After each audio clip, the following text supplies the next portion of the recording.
Ain't it fun living in the real world? Ain't it good being home? You know, it's hard enough when you're not a pretty boy, but it's really hard when you wake up and your colic is so bad that every bit of your hair is just standing on end. What's up, ladies and gentlemen? It's Kevin Jackwitz here with the Caged Review and Cage Nation. I finally got to go see Tomb Raider. You know, it's one of those things where sometimes you just don't have the time. So, I'm going to see Ready Player One on the early release today at 12 o'clock. So I'm a little bit late with Tomb Raider, but I'm going to be super early with Ready Player One. So I'll take that trade-off any day. But I'm going to do the Caged Review for Tomb Raider. That means review in the front and spoilers in the back. So I'll let you know when the spoilers are coming, so don't worry. Now let's look at the movie in general for a second.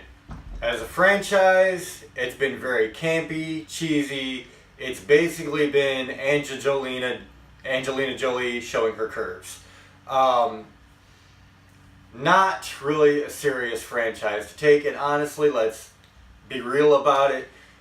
Video game to movie franchises have done very poorly at the box office for the most part. There are a couple of exceptions, but not really a lot. I actually did like the Assassin's Creed movie. I know there was some hate toward it, but I thought it was one of the better video game to movie movies. As far as Tomb Raider goes, they intentionally tried to keep this very close to the video game in feel. That would be the Tomb Raider reboot that came out in 2013, somewhere around there. And to that end, they succeeded. There were scenes that you could tell were taken directly from the video game. If you've ever played the video game, there were a couple of things that were like, yep, I remember playing that. So they were definitely trying to show the game some love. On the flip side, if you're going to take a scene and pull it directly from a video game and change it up a little bit, it needs to be better than the video game. And a couple of times they did fail there. And I'll get into that when we hit the spoiler review. But I do think it's very important that if you're going to take a very loved game, which the 2013 reboot is, you have to excel beyond what the game did as far as building suspense. And there were a couple of times there where I honestly felt like the game did better. Now overall, the movie succeeds for what it is aimed to do. It's, you know, a pre-summer blockbuster, typical action movie. You don't expect a lot of huge plot. And to be very honest, I've gotten to the point where I don't really expect a lot of great acting. Alicia Vikander as Lara Croft. You know, people were saying that they intentionally under-sexualized the new Lara Croft. Well, this is coming after a game that did the exact same thing. The Lara Croft reboot video game wasn't all about huge tits. It just wasn't.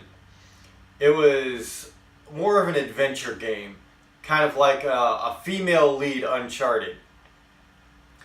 And so Alicia Vikander was a really, really good choice for that. You know, it's not meant to be over-sexualized like the early Lara Crofts or the Angelina Jolie movies, which is a good thing. I mean, I think that's a step in the right direction. You know, you want something that's action, it's, you know, got a lot of wow to it, and Vikander sells it. There was actually a couple of parts where she gets, you know, hurt in the movie, and she sells it very well, I think. Daniel Wu, he plays Lu Ren. He is a guy whose dad died along with Laura Croft's dad. And I mean, this is stuff you learn like really at the first 10 minutes of the movie. It's not like really spoiling anything. This is like basic plot stuff here. And so he decides to go with Laura Croft to this island that is going to be perilous to get to. And of course he does it for a nice moral reason, money.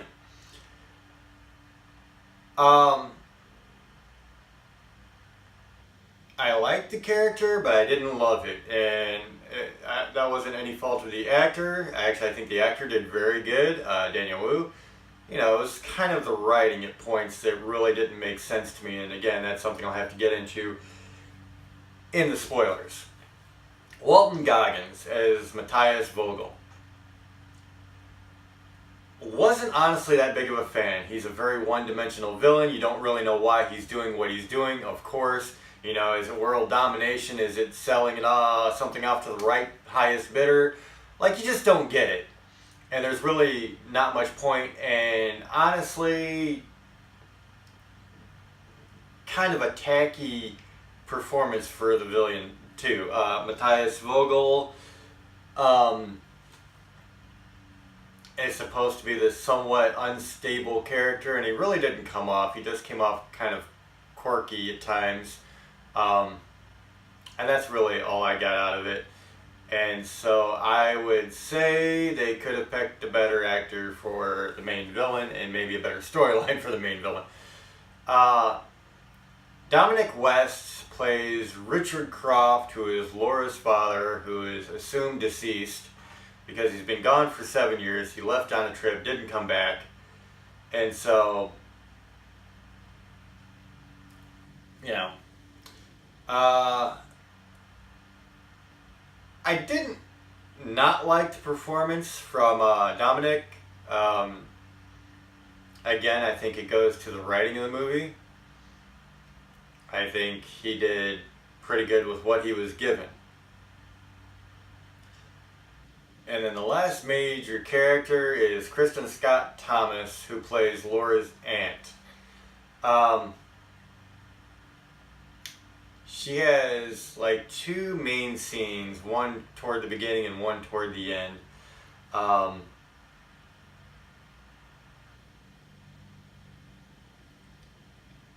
mean, for the role it was fine.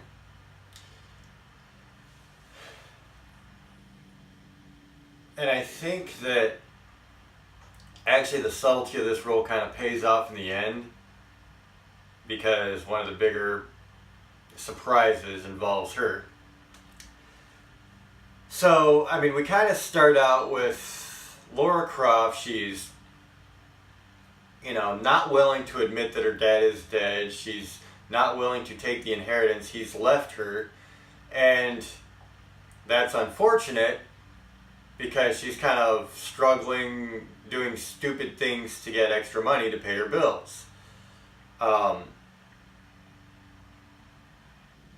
Her aunt comes in and is trying to get her to realize that her father's gone and she needs to sign the paperwork and take over the company and the house and everything else before it's all lost. So she goes in to sign the paperwork, and there's a clue left in a block box. And this starts off a unique series of clues that leads Laura to a place where her dad was working on this kind of mystery project. And the whole concept is there is like her dad lost his wife, and he was kind of searching for any clue of the afterlife, any way of reconnecting with his dead wife. And there was this story about this little Japanese old lady who had this touch of death that, you know, kill anybody simply by the touch. And for some reason they were trying to find her. I don't really understand how some lady that kills people by touching them can give you a glimpse into the afterlife, but hey, I guess maybe you're trying to get more than a glimpse at that point. So there are a couple of, plot details that just didn't fit right away. And I thought it was very convenient that Lara Croft immediately knew that she was supposed to go on this hunt. Because what happens is there's this little puzzle box that she solves, and it gives her a piece of paper that says final destination, blah, blah, blah. And these, like I said, these aren't big details, honestly. They're really not. And it's just like, it was a little too convenient. The action sequences when she finally gets to this island are pretty good, honestly. There were a couple of scenes where she's like going down the rapids, like struggling with her hands tied through the rapids. That was pretty cool.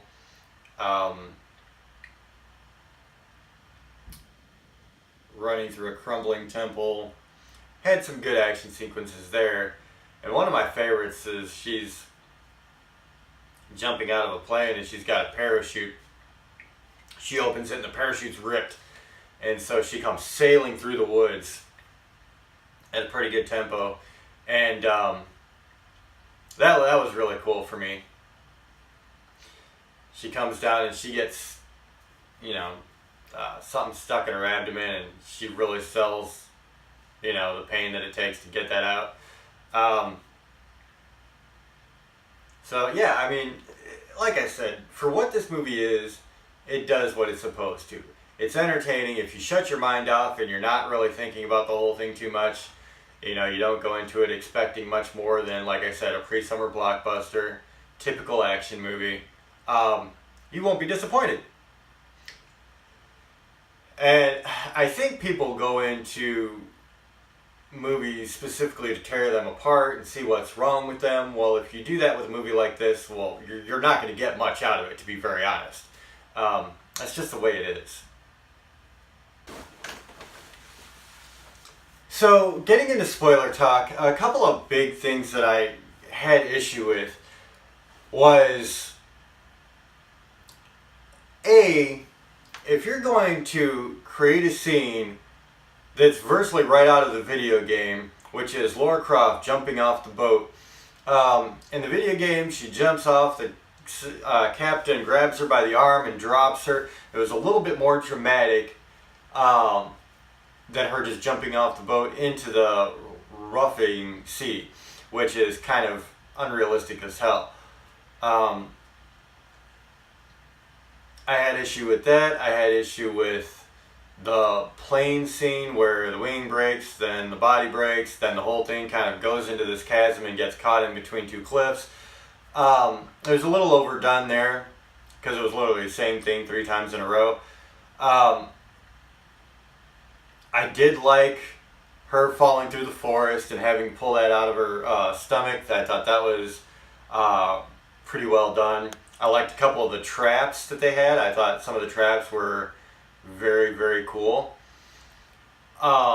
Especially the little spike rolling things that came down after her when that guy was chasing her. So, I mean, for me, this really was kind of a half and half movie. I mean, I would probably give it a 50% myself, 3 out of 5, 5 out of 10, whatever. I think Alicia really does a good job. I really do. You kind of knew that she was going to meet up with her dad again, though. I think that was a little bit too obvious. I also think it was a little bit too obvious that he was going to die. So, there were really no surprises there. I don't know that it had the emotional payoff when they finally got back together too, because he kept playing it off like, I've seen her before, she'll disappear in a minute, like he's hallucinating. I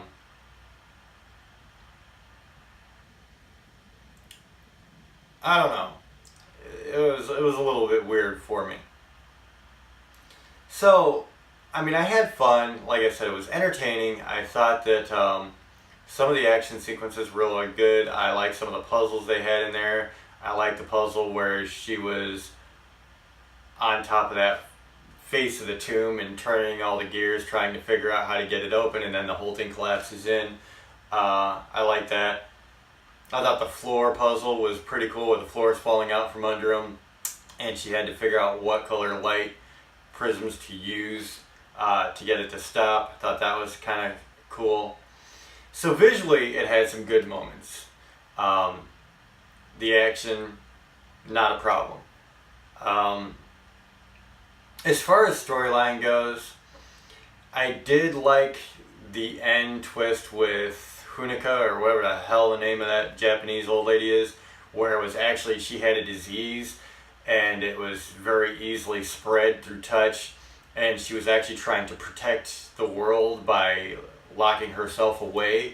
I thought that was a really nice touch.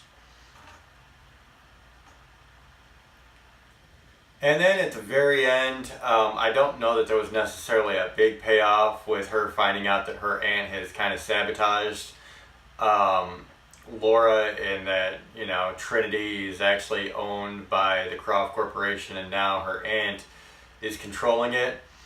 Because that's where they left off. And so apparently, you know, they'd like to set up for Tomb Raider 2. And it's going to be interesting to see if they go for it. I don't know what the sales have been like yet for this movie, but I would imagine not necessarily the greatest, because this is a movie that to me is kind of like, it's good to watch once, it's entertaining for what it is, but I don't know that I would go back to see it. And I think repeat watchability is a big thing in theaters nowadays. So that, to me, really puts a question mark on the longevity of the franchise already. So that's my take on it. I mean, I liked it for what it was. I didn't love it. Like I said, I'd give it like a 50% or a 5 out of 10. And that's probably where I'm at with it. You know, sometimes it did feel very much like a video game movie. And I think that that was intentional.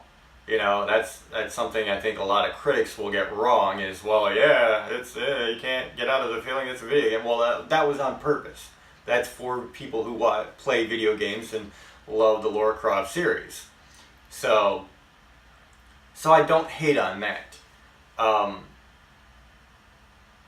I do think Alicia Vikander did very good with what she had. I really do. I think, well, she was clearly the highlight of the movie. But, and Daniel Wu was honestly right next to her as far as highlights of the movie. He really carried his role very well. I think without those two, the movie would have been complete BS. So, that's my take on it. If you saw the movie, let me know what you guys think in the comments. If you enjoyed the review, don't forget to the like button, subscribe, and share. My name is Kevin Jackwitz, KH Nation, out.